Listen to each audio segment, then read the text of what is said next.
How to find your calling in business.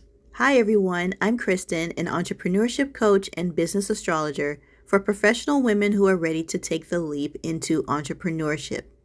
In the description box below, you'll find how to receive a custom, data backed, spiritually guided report revealing your ideal business direction, aligned clientele, and natural way of connecting and selling. More on that towards the end, so let's just get to the video.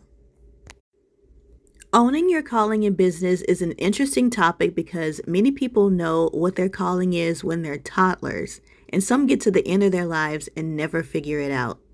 I knew since I was in either middle school or high school that I wanted to be an entrepreneur, but didn't act on it until I was in my 30s, as I thought entrepreneurship was too risky. But as we see now, what's risky is betting on a job to see you through your career. And when we did those career aptitude tests in school, I was shown that I was good at everything, but I loved none of the career options that it suggested. I do remember getting lawyer and attorney a lot because I was analytical and enjoyed being an advocate. But overall, every outcome I was given was both the right and wrong categories and I never fell in love with anything. I did well in school and even better at the various jobs that I held for 15 years, but I wasn't standing out.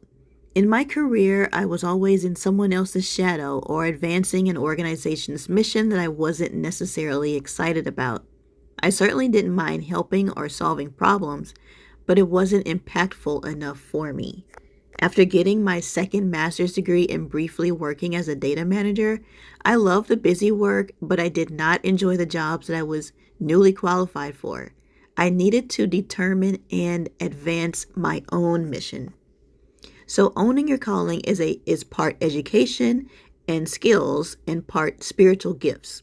At that time, I knew I had skills and enjoyed solving problems, but I had to look outside of the system for problems I enjoyed solving, given the skills that I had. And as far as the spiritual gifts, many of us disown parts of ourselves that is our calling. We might be shamed for our joy, our clairvoyance, our voice, our looks, and spend a lifetime stuffing down the very things that we're supposed to embrace. As for me, I had some major psychic gifts as a child, and I loved helping people and showing them new things and perspectives. But not everyone enjoyed me being a mirror to them or shining light on things people didn't want to acknowledge in themselves, and it actually backfired. I was shamed for a lot of it and grew up really confused about the, to me, very clear and obvious issues that somehow the adults did not want resolved. So it took a lot of deconditioning once I became an adult, and I really had to trust and believe in myself.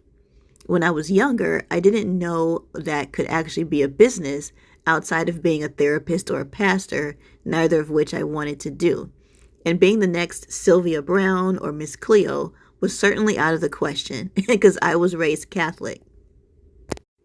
So the good thing nowadays is that we can create our own job descriptions and titles because as business owners and owners of our callings, we solve problems. We make the world a better place. We leave our mark and we improve our communities and light the flame in others. And that's why so many of us call ourselves light workers. So look to the education and skills that you've earned over time and also look to the problems that you enjoy solving. Don't try to give it a title. It's a function. It's an energy, and it has wisdom behind it. Spiritually, your purpose and business calling doesn't understand earthly titles or categories. It wants to heal and restore dysfunction. So look to what types of dysfunction your eye instantly catches, wants to resolve, and makes your heart full. And lastly, exploration and experimentation is good and almost required for your journey. But if you're at a point of frustration or simply want to bypass the long way and cut out much of the guesswork around entrepreneurship and what business direction to take your calling, I've created the Goddess of Commerce Codex report that tells you what businesses and industries you're naturally designed to thrive in so you don't get stuck selling the wrong thing, your aligned clientele so you don't spend forever talking and trying to sell to the wrong people, and your natural way of connecting and selling, as not everyone is meant to sell like a car salesman. The Goddess of Commerce Codex is a report that you can continue to go back to time and time again along your entrepreneurial journey and your spiritual journey. And it's something that I wish I had years ago, because if I had a document like this that showed me who I was, what my strengths were, my spiritual gifts, and matching it with real business, business gifts, then I would have saved so much time and would have reached so many people so much sooner. It would have saved me a lot of pain and agony also. But this is where spirit meets data. You'll find the codex linked in the description box below. I hope that you found this video insightful. Let me know what you think in the comments, and I'll see you in the next one.